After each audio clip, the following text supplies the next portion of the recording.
We had a obviously huge transformation from one season to the next. We were 6 wins, 15 losses, 2 ties a year ago, and this year we ended up with 22 wins, 2 losses, and 6 ties.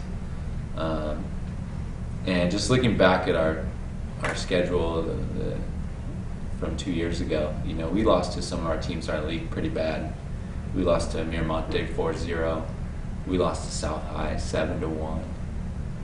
We lost to Arvin, who's in our division for playoffs. We lost to them 6-2. And for most, I think, coaches and players would get a little bit discouraged by that. But this group of kids got motivated by that, and they wanted to prove that they could win. And as we got nearer to the end of that last season, those big losses got smaller. And it may not have shown up in our overall record, but I think they knew they were improving. And so going into the season, we called it our redemption year. We remembered these scores and we used it as motivation to when we played those guys again, we were going to take out a little bit of aggression on them and get them back in a way. And it wasn't anything malicious or like mean or anything like that. It was just like we were ready to win, and we started stringing together some victories. Started putting the ball in the back of the net. We didn't lose any guys to grades, and it seemed like no matter what the score was, we got to the second half and we were close. We were gonna make it happen. We just kept finding ways to win. And I think a lot of that has to do with our fitness, being in the weight room. We may not have got necessarily a ton stronger, but we had the mentality that we were gonna not get pushed around, and we were gonna find a way to win. It's a testament to those kids, this hard work that they put in, and when a lot of people could have mailed it in, they worked even harder to get it back where it needed to be.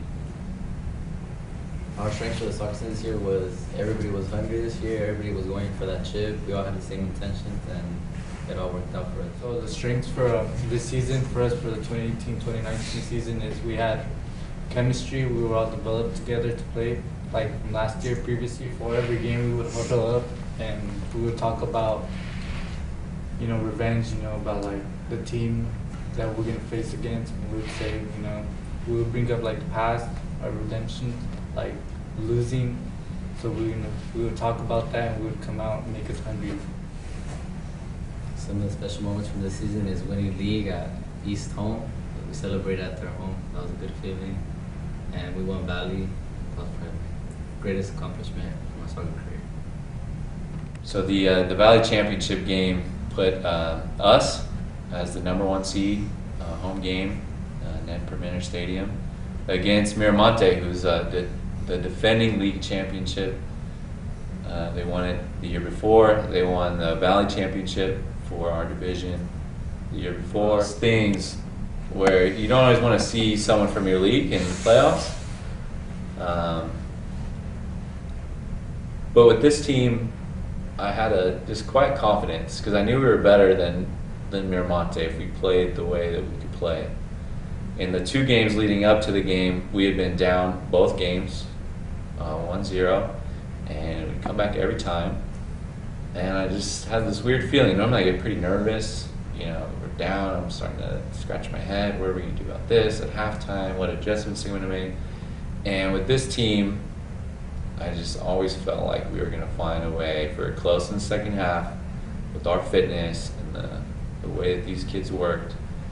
I knew we'd pull it out somehow. It was truly, a league championship. We'd been league champions, but now it's like, okay, that doesn't mean anything. You've got to win this game, or they're going to say, we're Valley champions, Who cares about your league champion season? So it was pretty exciting leading up to the game, and once the game started, I knew it was going to be a close one. All right, so the game, Valley Championship game against Miramonte, comes down to to overtime. And in soccer, there's 2 10-minute overtimes, where if you score, someone scores, you still have a chance. You have to play the full 20 minutes to try and get back in it. No one scored.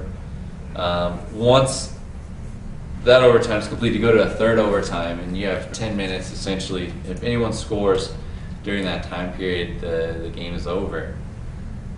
And their goalie had been just saving everything. We had most of the ball, we had most of the opportunities, and it just seemed like we were never going to get past him.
The time's ticking down, and we have a couple minutes left before a penalty shootout.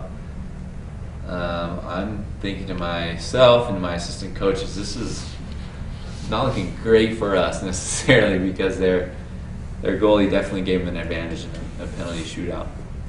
And as I was making my list of kids who are going to take the penalties, I hate to say it, but I missed the goal. Luckily, we have a video of it, and obviously the reaction afterwards of guys just swarming the field.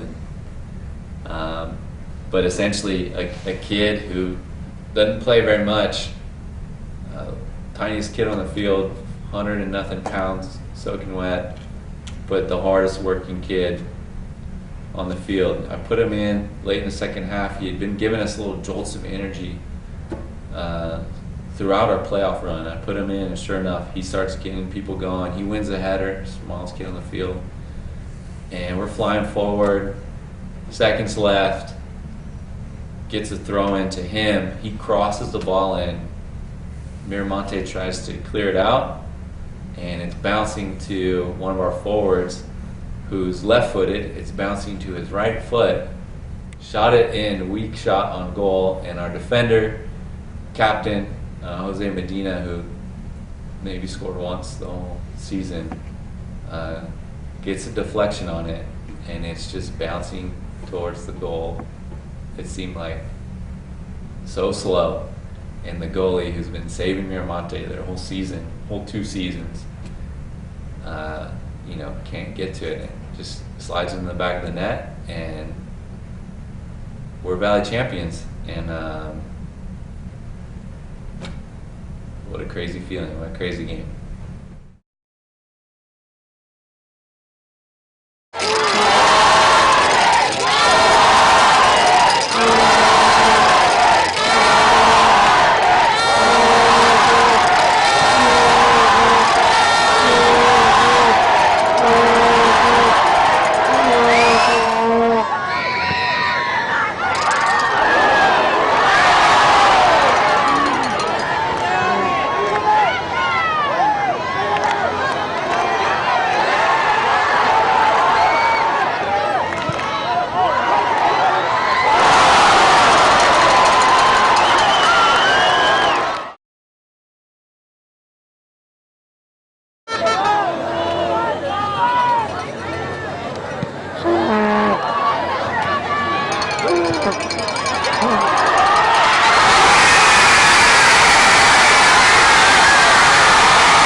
Second half of overtime, last 30 seconds of the game.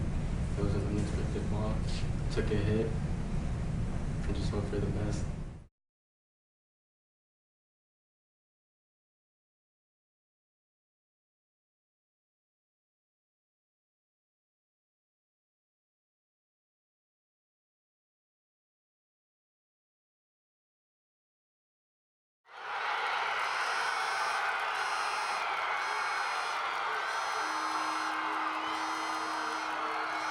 Cannot believe that, that was like lucky, because it was a shot, got a deflection, lucky deflection, and we got the win. That's all that matters.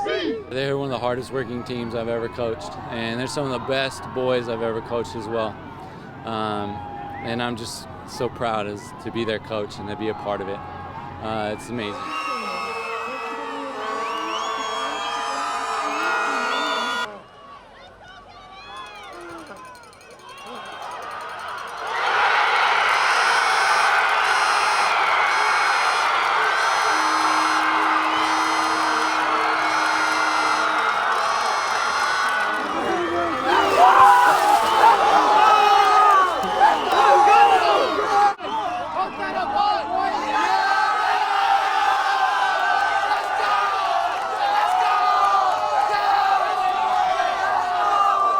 Reflecting back on winning the Valley Championship, I didn't go to school here, but I know a lot of the history through the archiving, through History Club, and I've got to talk to a lot of coaches that coached here, and I've got to hear interviews of players that played here, and a lot of talent has stepped on that field at Permanente Stadium,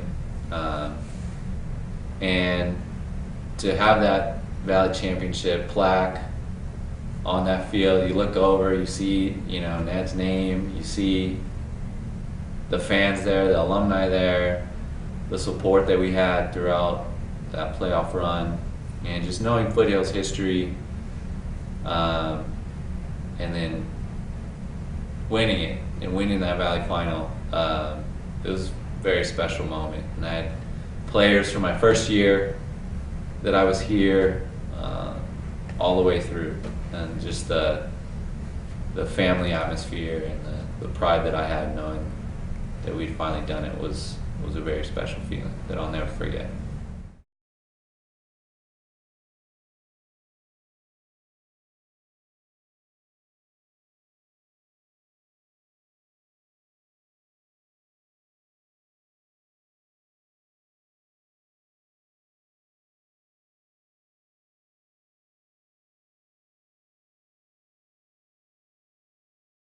Another thing that I think made us successful this season was the fact that, we didn't lose anyone to grades. And one of the policies that I have that I really enforced this year to try and make sure that didn't happen was every tardy you get on Mondays throughout the week, I add them up on Monday, and it's a half mile per tardy. So if everyone on the team gets one tardy, you're running 10 miles. Essentially. And there were many times throughout the season where we were running 10 miles on a Monday. But towards the end of the season, it almost became like our motto was, let's keep doing everything the same. Don't worry about the big game or whatever it is. Just do what we've done all year. And so on Monday, I'm like, hey, you guys listen, we've been doing what we've been doing all year. We're going to run, 6 miles today.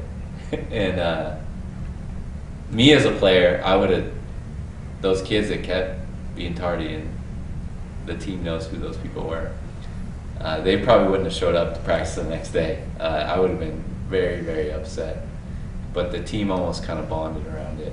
And when we saw how we were doing the second halves and winning games because we were more fit, all of a sudden this became kind of like a badge of protection for us that, we run more than you. So you can't beat us.